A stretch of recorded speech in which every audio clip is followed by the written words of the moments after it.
आपली देवपूजा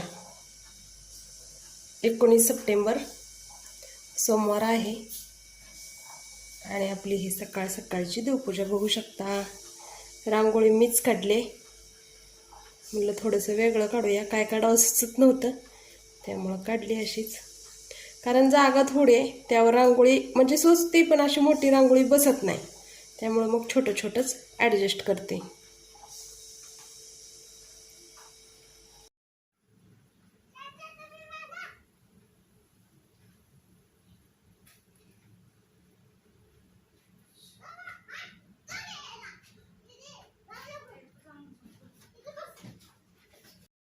काय केलं, ही सगळी पोती काढली घरातली आणि गावात नेली नीट करायला. तर पोती काढली म्हणून आम्ही पूर्ण घर साफसफाई केली. 1 तासापूर्वी मेन समर्थन सोफा बाहेर ओढला, झाडू ते सगळं मारलं आणि कूलर पण मी काढलं होतं. पुढून पाठीमागं दन झाडून वडवलेलं अंकिता मी ह्याला मग हे केलेलं. आणि परत 15-20 मिनिटांना अंकितानं पूर्ण दोन्ही रूमची तिन्ही रूमची फडशी पुसली. तू कूलर काढलं का बाहेर? नाही की नाही, नुसतं हलवलं साईडला, हलवलं होतं, खाली हात घालत होती तर काही खरं नव्हतं. आणि मग काय झालं, ह्या ठिकाणी तुम्हाला दाखवते, ही जी ठिकाण ना हिथंच ह्याच ठिकाणी इकडं तोंड करून कूलर उभा होतं. आणि काय झालं, मग गावातून दमदम आलंय, ही ठिकी आली आपली ज्वारीची. ठिकी आल्यावर म्हणले आपल्याला 2-4 दिवसात ती विकायला न्यायचं, इथं ठेवू का किचन मध्ये ठेवू? मग मी म्हणलं किचन मध्ये नको, इथं ठेवा. आणि मग हे आणि तात्या होते म्हणजे माझे मोठे ते, त्यांनी म्हणले की कूलर काढा म्हणलं. मी आले सगळ्याच्या पुढे असं करून कूलर काढलं. तिथलं कूलर असं पुढे घातलं तर मला साप दिसला, तिथं गोळा होऊन बसलेला. लय थोड्यात वाचलं माहित आहे का. 1 तासापूर्वी आम्ही सगळं काढलेलं, पूर्ण घराची साफसफाई स्वच्छ केलेली, घाण काढायची म्हणजे पोते गेले गावात म्हणून. आणि अचानक पोते वापस आले, येणार नव्हते, तिकडे जाणार होते पण आले. आणि मी पण ह्याला मी बडवलेलं. दादा म्हणते कूलरच्या आतमध्ये असं बडवल्यामुळे बाहेर आलं. असं कुठून आलं असेल ते 1-1.5 तासात? घरातच असेल का की काय सांगता येते, घरातच असं. दादा तर म्हणते तर ती नंतर आला असेल तुम्ही साफसफाई केल्यावर. हो नंतरच आला असेल. एवढं सगळं काढून पण आपल्याला दिसला नाही म्हणजे. 24 तास खिडक्या बंद असते, त्या कधीच खिडकी उघडत नाही. फक्त ही खिडकी तर मी घरातच असते दिवस रात्र. मी घरात कुठंच जात नाही, कुठं चाललं तर सगळं पॅक करून जातो. मला वाटतं माहितीये का, मी सोफा काढले तेव्हा सोफ्याच्या खाली ते कुठं तर असेल, नाहीतर या कूलर मध्ये असेल, आधीच असेल ग. 1-1.5 तासात तर आपण इथं इतके लोक घरात होतो. सुट्टीचा दिवस होता, रविवार, सगळे घरात होते. कसं झालं काय माहिती. असं मला माहित होतं गाडीच्या खाली असं बसते, पण कूलर मध्ये कुठून आला असू का काय सांगता येते. बसला असेल एखाद्या वेळेस. पण लय थोडक्यात गेली. तुझा कपडा खाली कूलरच्या घालत होती तर अगं मी ह्याला झाडून धुवायची जावं म्हणून. आणि मी झाडू मारताना समर्थ सोपा इकडून तिकडे आम्ही दोघांनी म्हणून सोपे काढले, बाहेर काढलं, हे केलं, मागून फिरलो, इकडून फिरलो. तेव्हा कुठं होतं काय माहित, परत आला. दादा म्हणजे खिडकीतून आला नसेल, आला असेल तर त्याने दारातून आला असेल. पण आपण इथंच आहे. दाखवते मी त्याची क्लिप ऍड करते, तुम्ही बघा. भीती वाटली. पहिल्यांदा निघाला बरं लग्न झालं घराचा, बाहेर निघायचे पण घरात पहिल्यांदा, ती पण ह्या कूलरच्या खाली.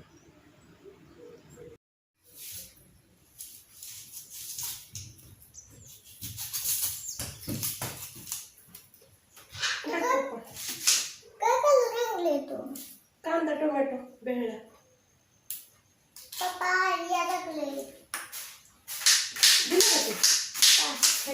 दिला. तिखट करू का कशी करू? छोटा कांदा घेतला मी. हाय कर सगळ्यांनी या दिलं खायला.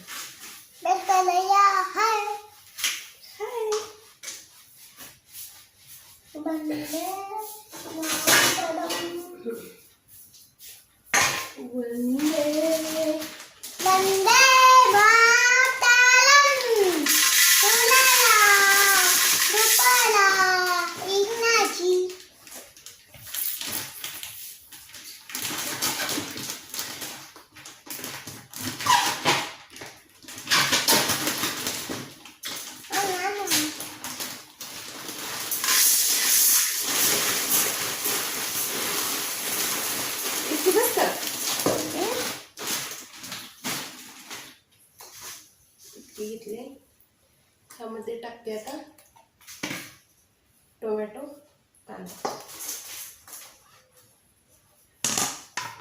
सगळं यम्मी यम्मी भेळ, चवीपुरतं मीठ.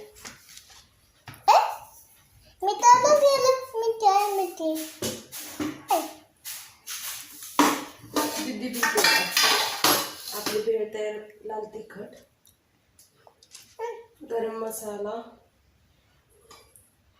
हळद नाही, थोडस हळद नको, कच्ची. सर बळा 1 मिनिट सर, 1च मिनिट. थोडस मी कच्चं तेल टाकणार आहे, कारण ह्यावर कच्चं तेल छान लागतं. है ना बाय.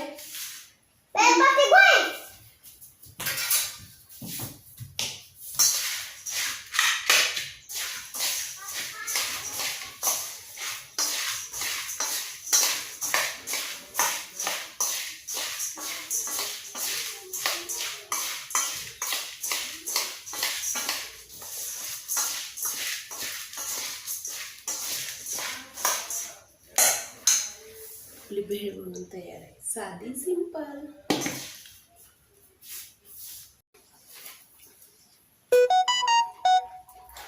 या भेळ काय कशी झाली बरं? आवडली?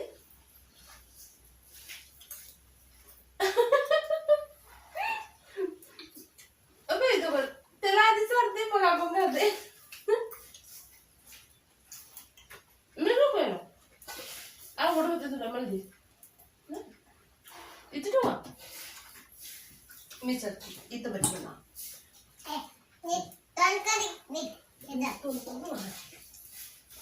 खा. आमच्या समोर हीच भेळ आहे, आवडते.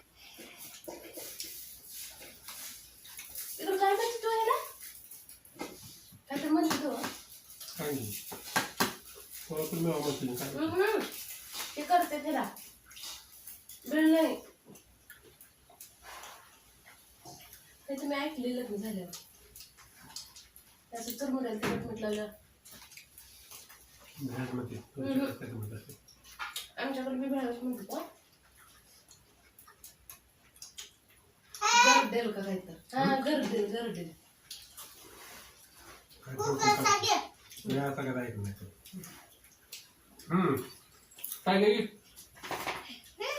टाइम तिला झालंय. आपण दिले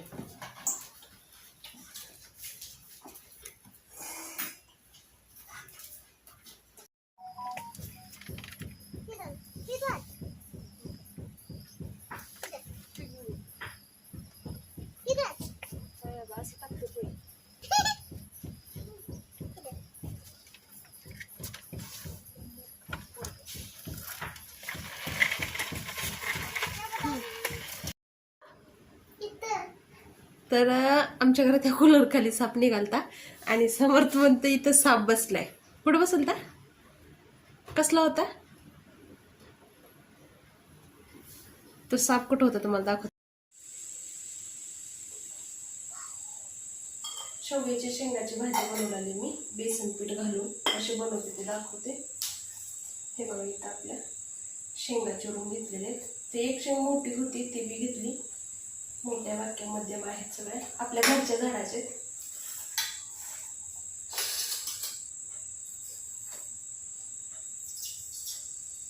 जिरे मोहरी बारीक करून घेतलं, लसूण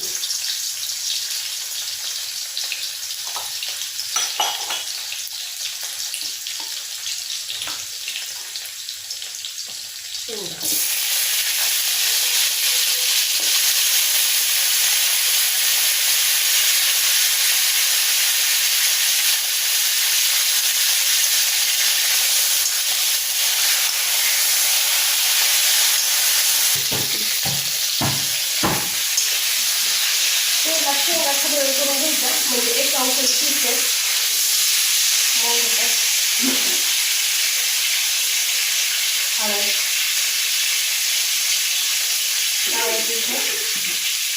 लाल तिखट, गरम मसाला.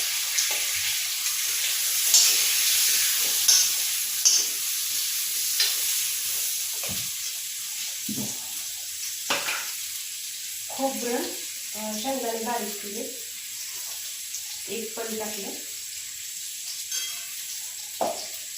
आणि जितकं पाहिजे तितकं कोमट पाणी.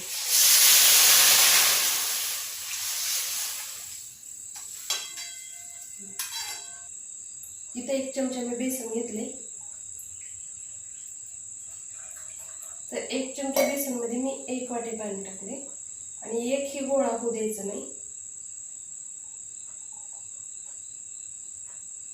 हे बघा, ह्यामुळं शेवग्याच्या शेंगाची भाजी घट्ट येते आणि कलर पण छान येते. ह्यामध्ये ओतायचं.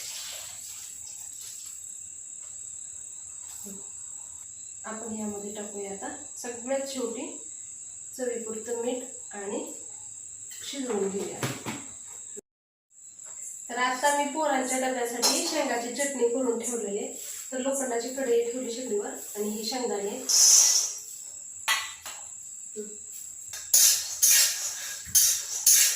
तर अगोदर छान खमंग आपण शेंगदाणे भाजून घेऊया.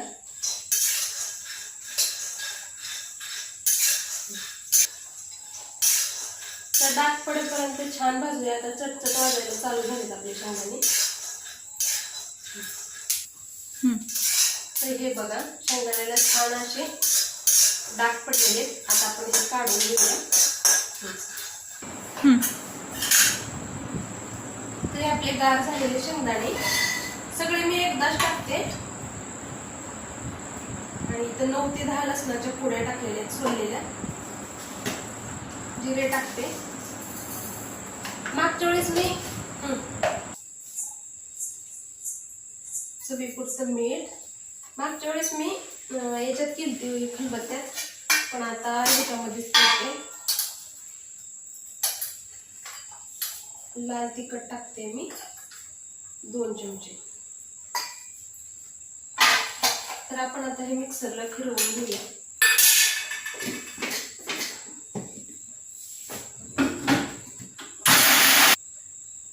तर हे बघा, जास्त बारीक नाही, मी जाडी भरडीच फिरवले मिक्सरला, कारण शेंगाची चटणी जाडी भरडीच चांगली लागते. आणि जास्त तिखट बी केलं नाही, पोरांसाठी बनवले म्हणून. तर ह्या डब्यामध्ये मी काढून ठेवते शेंगाची चटणी.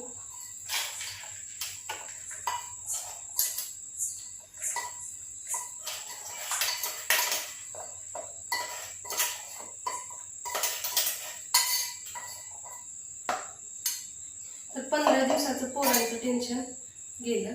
हे बघा. तर आता हे आहे आपलं जवळ स्वच्छ धुवून घेतलेलं आहे. तर धुल्यानंतर चिटकलं होतं, पूर्ण असं मीच हे करून घेतले चोळून. तर खुल्लं खुल्लं झाले. आता याची चटणी बनवूया. तर हे पण पोरांच्या डब्यासाठीच बनवते मी, कारण दोन्ही पोरांना चटणी आवडतात.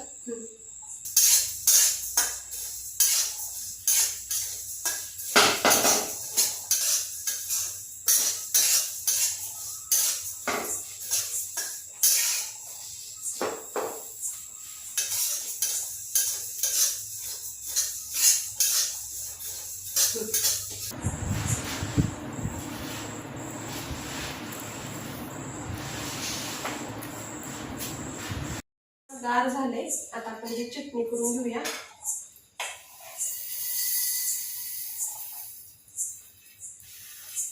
शेंगाची चटणी केलेली भांड्यात तसंच घेतलं. लसूण, चवीपुरतं मीठ, जिरे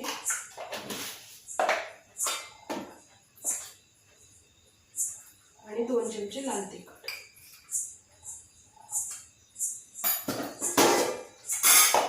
आपण आता मिक्सरला फिरवून घेऊया.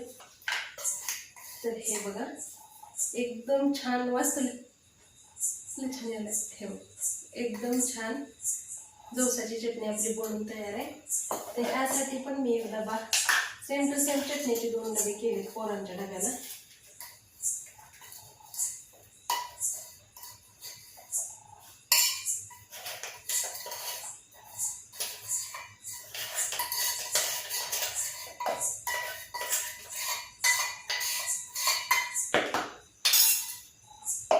हे बघा, हे शेंगाची, हे जवसाची पोरांच्या डब्यासाठी. आणि आहोला पण चटण्या खूप आवडतात. शेंगाची आणि जवसाची हे दोनच आवडतात त्यांना. खोबऱ्याची ते खात नाहीत.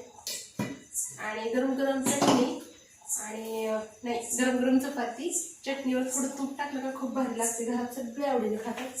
तर आता हे मी झाकून ठेवते.